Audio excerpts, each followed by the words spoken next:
The VCPL Special Collections Department presents Every Body Has a Story in cooperation with the 2025 NEA Big Read Program. This year's selection is Sitting Pretty by Rebecca Tausig, a memoir of a disabled woman and her daily life in a wheelchair.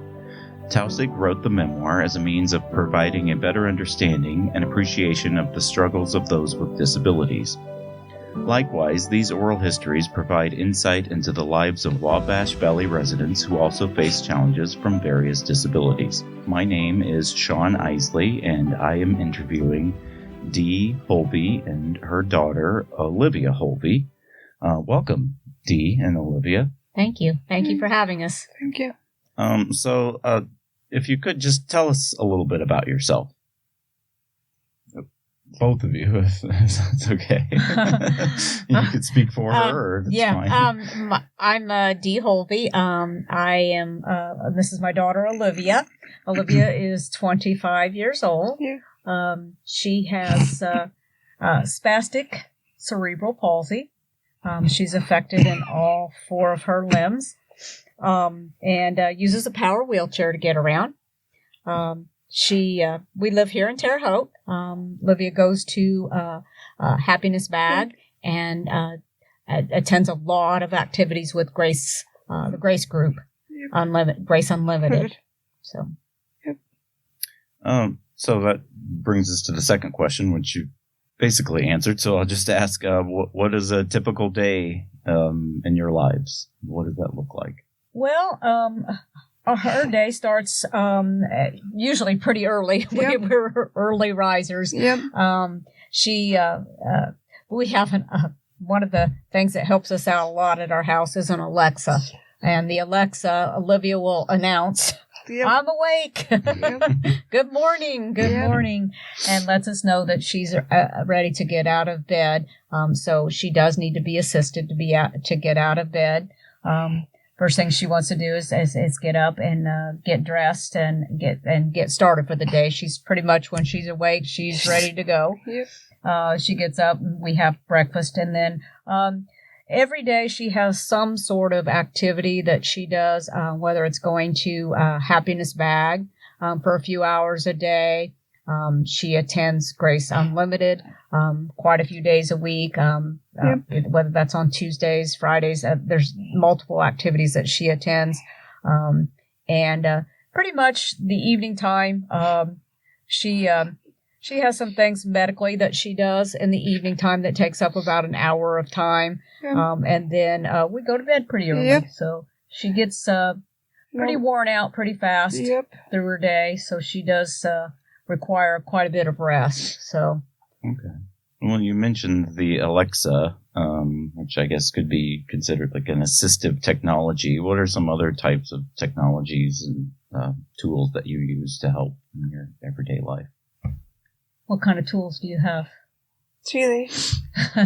The TV. We have a firebox that she uses to turn the TV on and off with the Alexa. Obviously, she has a power wheelchair that gets her around. We don't use a great deal of technology because Olivia is verbal. She's able to communicate her needs and desires.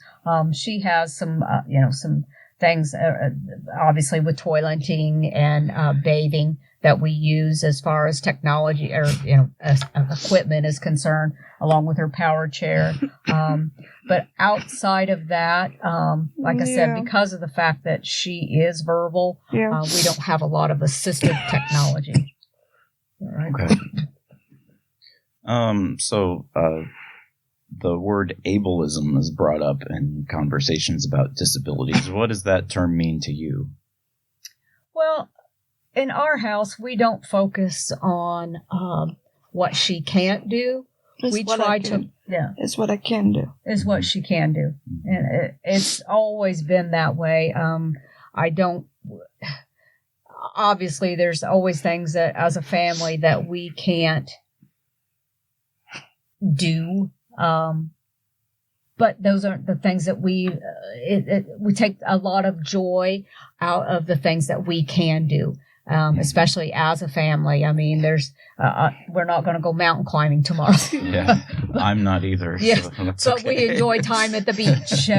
Those are the things that we look forward to, just like every other family. I mean, we enjoy vacation basketball time. Games. Like to go to basketball. Like She fun. loves just sitting down and watching TV and watching the Pacers or the Packers or whatever. Yeah. So, I mean, those are the things that I think that you hate to get bogged down on the things that you can't do or the things, it's just not, it's not a way to live life, So it's not something you should focus on. You should focus on what the abilities are and enjoy those as much as you can. And that's what you do. You take, you put your faith in God, that the things that we can do, that we're able to enjoy.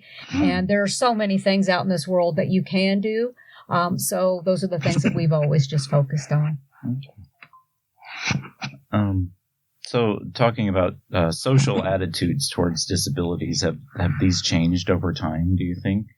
I wish that people were a little bit more accepting, especially of the adults that with disabilities, because I think that sometimes they are kind of left behind, especially some of these some of the adults that are living in group homes.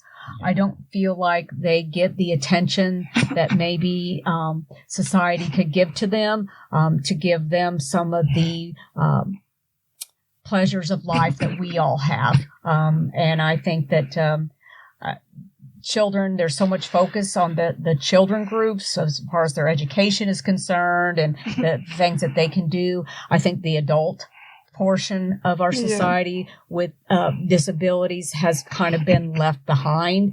And I would like to see us more as a society move towards helping those adults out and getting them out a little bit more into, if they're able to go out into the workforce a little bit more, because we all know that when you have a purpose,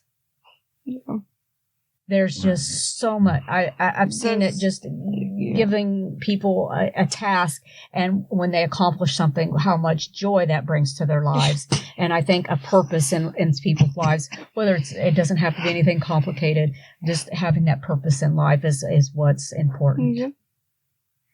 Oh, thank you. Do you feel like accessibility has improved, or could it be better? Is there room for improvement? Just over like the last 30 years, let's say. I mean, it has its pluses and minuses. I mean, it's things that it takes a great deal of planning as a family when you go places. I mean, people don't think about the steps up to a house, even just 2 or 3 steps into someone's home. And it's not like if you were to go buy a house tomorrow, you're not going to think about, well, this person's not going to come visit my house because there's 2 steps or the threshold plate is too high. So there's been opportunities that she has potentially missed out on. I mean, trick-or-treating, going up to somebody's house, up to the door.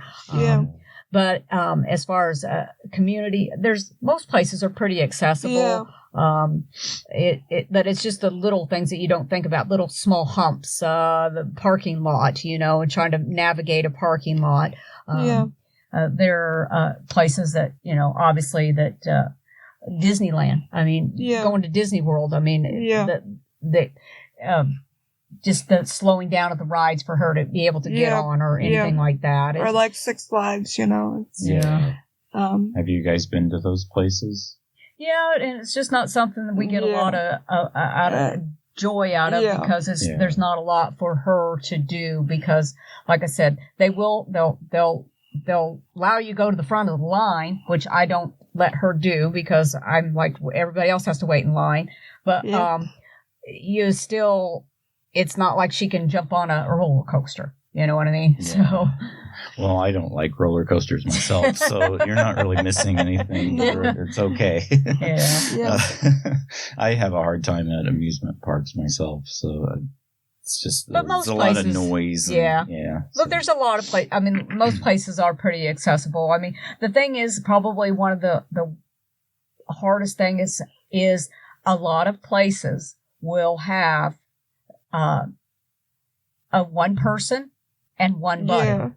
out of seating. Yeah. So, like at an ISU basketball game or something. Yeah, we all couldn't sit together as a family. So it's always one person and one person because there's not that much accessibility seating. So they had to limit. So if you would go as a family to a place that only allowed one person to sit next to that person in the accessible seat, then you couldn't sit together as a family. And you know as well that if you're taking your children or your family somewhere, most of the joy that a parent has comes from their kids watching and enjoying that whatever the entertainment is for that day. So it can be a little frustrating sometimes. Okay.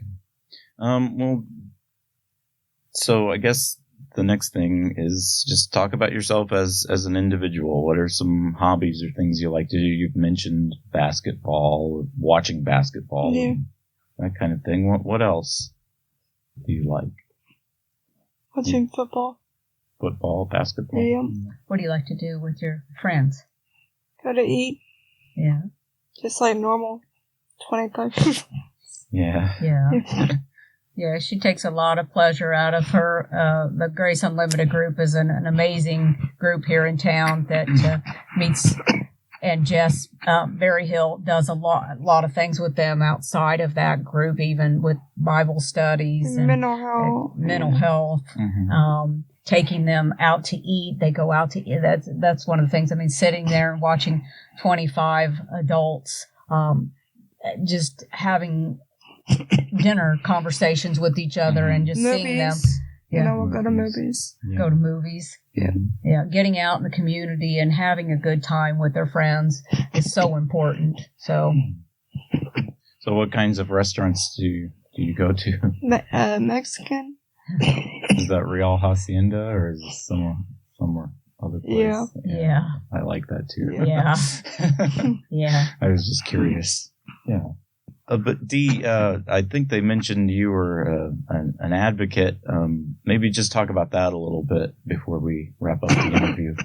Well, I just always feel like that people with special needs are just like everybody else. They need love, they need a purpose, and they need faith. Faith is very important. And giving everybody, whether it's children with disabilities or adults with disabilities, everybody needs those three things in their life. And